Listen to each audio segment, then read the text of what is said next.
Okay, we're here today with our Assistant Maintenance Supervisor, Guillermo, and he's here to teach us how to switch out your water filter in your refrigerator.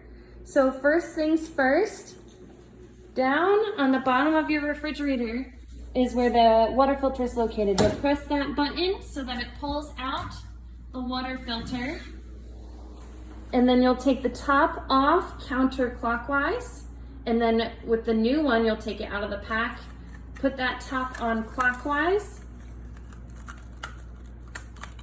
There you go. And then when you put it back into the fridge, you're gonna make sure that the filter goes in where the bottom part of the circle is empty and the top part is filled, and you make sure that that button pushes back out.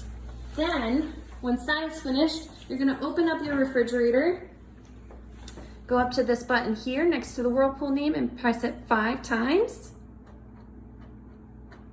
And then, once that's done, you're gonna go to where the water dispense is out and take your cup of water 5 times and dump it into the sink.